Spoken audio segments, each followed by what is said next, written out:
खबरदार खबरदार, जो तुम मेरे ऑफिस है, अगर किसी को भी पता चल गया ना कि मैं तुम्हारी पत्नी हूँ तो बस गई मेरी सारी इज्जत पानी में। तुम्हारी पत्नी कहलाना ना मेरे लिए किसी गाली से कम नहीं है, इसलिए चुपचाप घर पे बैठो और वो सब करो जिसके लिए तुम्हारी शादी मुझसे करवाई गई है। रिया, तुमने कल रात को बोला था ना कि तुम्हें अपने काम के लिए एक अवार्ड मिलने वाला है और उस फंक्शन के लिए पूरी फैमिली इनवाइटेड है, बोला था ना? हाँ, तो तुम मेरी फैमिली नहीं हो, तुम मेरी जिंदगी का बस सबसे बड़ा बोझ हो, जिसे ना जाने क्यों मरते मरते डैडी ने मेरे गले बांध दिया। दरअसल 1 साल पहले रिया ने अभय से शादी अपने पापा के कहने पे की थी। उन्होंने आखिरी सांस लेते हुए रिया से ये वादा लिया था कि वो इस शादी से इनकार नहीं करेगी। रिया तो अभय को जानती तक नहीं थी, और जानती भी कैसे। अभय तो खुद ही खुद को नहीं जानता था। दरअसल एक एक्सीडेंट के कारण अभय ने अपनी याददाश्त खो दी थी। अभय गरीब होने के साथ साथ अनाथ भी था।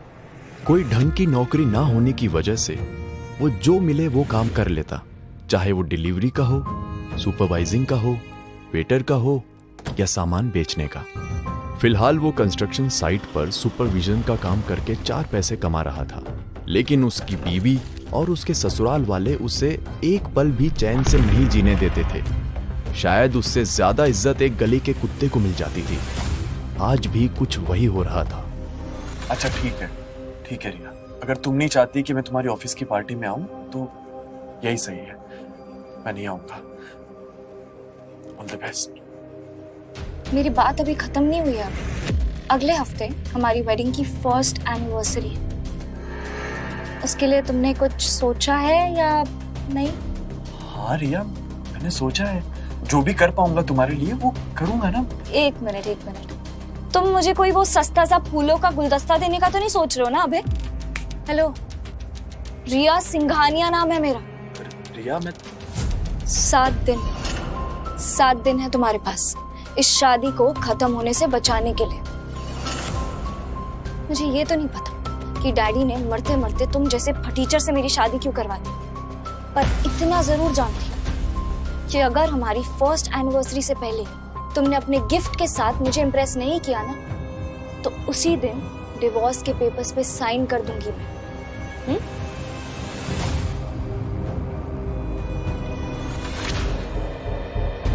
रिया और अभय की शादी भले ही जबरदस्ती की थी, पर रिया दिखने में इतनी खूबसूरत थी कि उसे देखते ही किसी भी लड़के का दिल पिघल जाए। और अभय ने जिस दिन रिया के साथ 7 फेरे लिए थे, उसी पल से उसे दिल से अपना जीवन साथी मानने लगा था।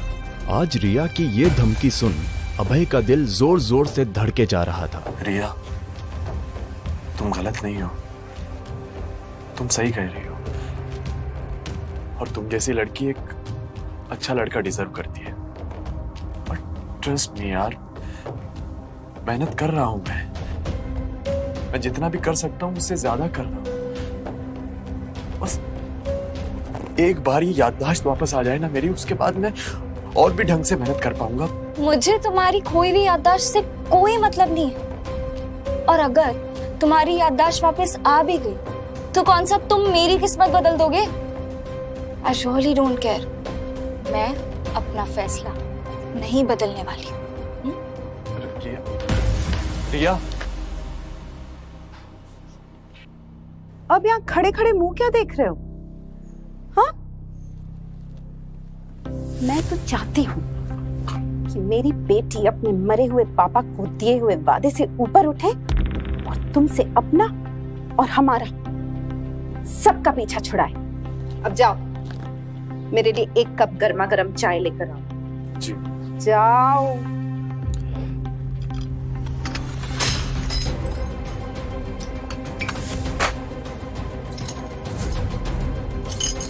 ये क्या किया तुमने अबे? इतनी महंगी चीनी मट्टी की प्लेट तोड़ दी? हाँ? टीचर, तुझे पता भी है कितनी महंगी प्लेट है ये? तो सुबह सुबह इस मनूस का चेहरा देखो, ऊपर से इतना बड़ा नुकसान। भगवान, ऐसा दामाद मेरे दुश्मनों को भी मत देना। सॉरी माँ जी, गलती से मेरा हाथ लग गया प्लेट पर। और खैर मैं आपके लिए ना एक नई प्लेट ले आऊंगा, मुझे माफ कर दीजिए प्लीज। नई प्लेट? और पैसे कहां से लाएगा? आसमान से? हाँ, तुझे तो कोई भीख भी न दे। ठीक कहा मम्मी, जीजा जी से तो कोई काम ढंग से होता ही नहीं, और ऊपर से इनकी शक्ल भी ऐसी है कि इनको देख के कोई फूटी कौड़ी भी ना दे। बिल्कुल ठीक कहा प्रेरणा बेटा, हमारे तो भाग ही फूटे जो हमें ऐसा दामाद मिला। इससे अच्छा तो हमारी बेटी कुंवारी ही मर जाती। खैर देखो, आज से मुझे घर के राशन के लिए पैसे मिल जाने चाहिए बिना मांगे। अब हमारे खाने पीने की जिम्मेदारी तुम नहीं उठाओगे तो और कौन उठाएगा? अभय की जिंदगी यही थी, सुबह उठो, सास से बेइज्जती करवाओ, दिन भर मेहनत करके थोड़े पैसे कमाओ और घर लौटकर वो सारे पैसे अपनी सास के हाथों में रख दो।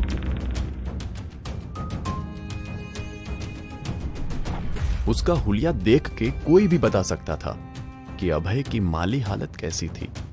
कंस्ट्रक्शन के काम से सने कपड़े जो जगह जगह से फटे होते, शक्ल पर मेहनत की धूल जमी हुई, पैरों में टूटी हुई चप्पल। ऐसी हालत में भी उसकी लगन सराहनीय थी, जो ऐसे परिवार की देखभाल करने के लिए अभय हर रोज अपनी जी जान लगा देता। अभय ड्राइंग रूम में खड़ा चुपचाप ये सारी बातें सुन रहा था। उसकी सास और साली के शब्द दिन ब दिन कड़वे होते जा रहे थे। उन दोनों के मुंह से ये बातें सुन अभय का मुंह उतर गया।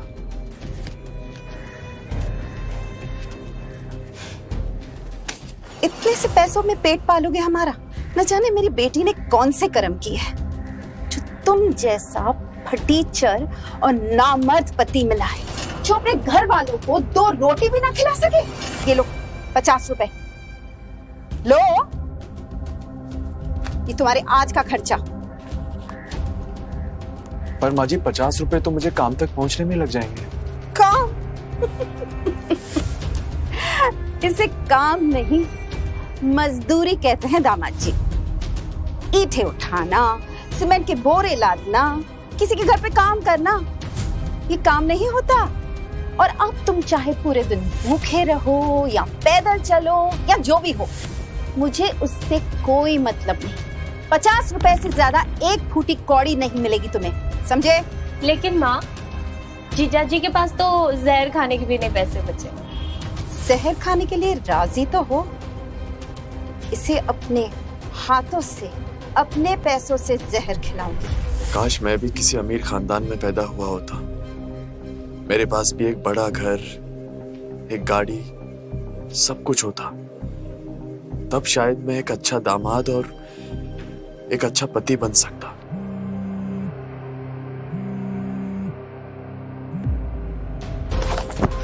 हेलो माँ, एक बहुत बड़ी गड़बड़ हो गई। क्या हुआ रिया बेटा, इतनी घबराई हुई क्यों हो? माँ, आज मुझे अपने काम के लिए एक अवार्ड मिलने वाला था और मैं अपनी बहुत इंपॉर्टेंट फाइल घर में भूल गई हूँ। अब तुम कैसे भी करके ना वो फाइल अभय के हाथ भिजवा दो। रिया बेटा, तुम्हें पता भी है तुम क्या कह रही हो? अगर अभय तुम्हारे ऑफिस आया ना तो कितनी बदनामी होगी, समझती हो? अरे मुझे वो सब कुछ नहीं पता अभी माँ, मुझे बस वो फाइल चाहिए जल्द से जल्द। Okay bye.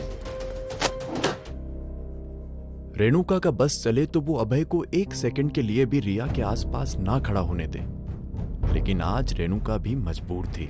ओए उड़न खटोला, कहाँ जा रहे हो? माँ जी मैं अपनी साइट पर जा रहा हूँ। कोई जरूरत नहीं, रिया के ऑफिस जाओ और उसे ये फाइल दे दो। पकड़ो और खबरदार जो उसे नाम से पुकारा है रिया मैडम कहकर बुलाना, ताकि उसके ऑफिस वाले समझे तुम उसके ड्राइवर हो, पति नहीं। समझे? निकलो, जाओ।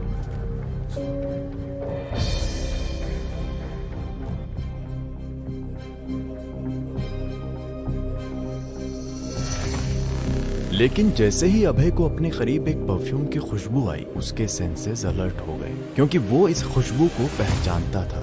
ये उस इंसान की थी जो उसे चैन से जीने नहीं दे रही। पागल पागल हो क्या? देखो मैं उस तरह का आदमी नहीं हूँ जो किसी भी लड़की के साथ इन्वॉल्व हो जाए। तुम छोड़ो मुझे। मैं तुम्हारा वो कल हूँ जो आने वाले कल पर भी भारी पड़ेगा, और तुम चाहे कितना भी भाग लो, मुझसे दूर नहीं रह पाओगे। गुस्से से तिल मिलाता हुआ अभय कुछ समझ ही नहीं पा रहा था कि उसके साथ ये हो क्या रहा है। पिछले कुछ दिनों से उसे लग रहा था कि हर वक्त उस पर किसी की नजर है, और फिर इस लड़की का बार बार उसके करीब आने की कोशिश करना कुछ अजीब था।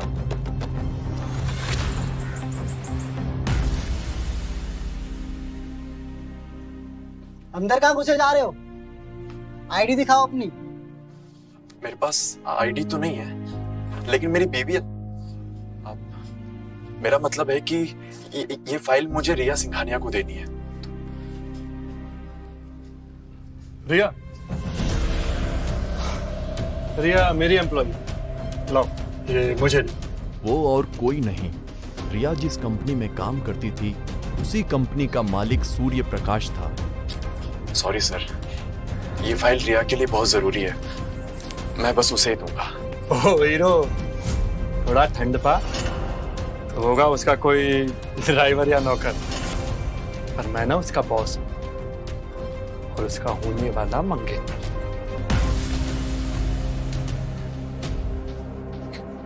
क्या क्या बोला तुमने? तू रिया का मंगेतर है? क्या ये बात रिया को पता भी है कि उसका ये सो कॉल्ड बॉस उसे उसकी पीठ के पीछे अपनी मंगेतर बुलाता है? बे साले, तेरी इतनी हिम्मत, तू मुझे धमकी देगा? बे तू है कौन? पति हूं मैं रिया का, और मेरी बीवी है वो। और उसको अपना बनाना तो दूर, उसको आंख उठाकर भी देखा ना तो यही कहीं जमीन में गाड़ दूंगा तुझे।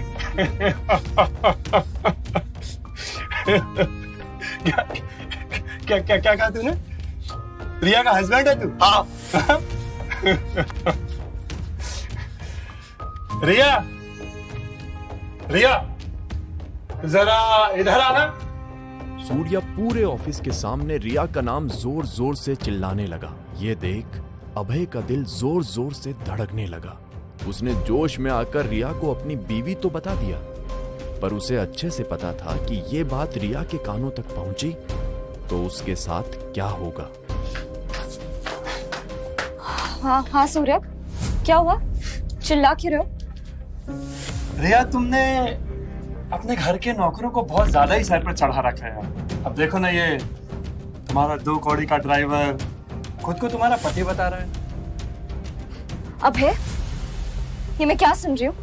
क्या तुमने सच में ऐसा कुछ कहा है? अब जवाब देना, नीचे क्या देख रहा? मेरे सामने तो बड़ा हीरो बन रहा था। इसके सवाल का जवाब दे। नीचे क्या देख रहा है? तू वैसे नहीं मानेगा ना? क्यों? आजा, नहीं, मैं तुझे समझा।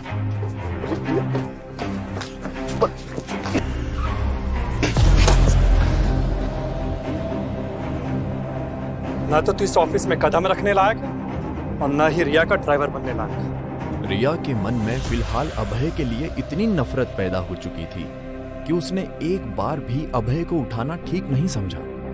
अभय अपनी आंखों में आंसू लिए रिया को लगातार देखे जा रहा था, जैसे उसे उम्मीद हो कि रिया एक बार, बस एक बार उसे उठाने आएगी। बीवी के नाते ना सही तो कम से कम इंसानियत के नाते ही सही। अभय को कार के नीचे आता देख कार के अंदर बैठा आदमी हड़बड़ाते हुए बाहर आया। वो इंसान और कोई नहीं, मिस्टर खन्ना थे। वही मिस्टर खन्ना जिनके साथ आज रिया और सूर्या की बहुत ही इंपॉर्टेंट मीटिंग थी। जब उन्होंने अभय को नजदीक से देखा तो चौंक उठे। अभय सर आप यहाँ, वो भी इस हालत में?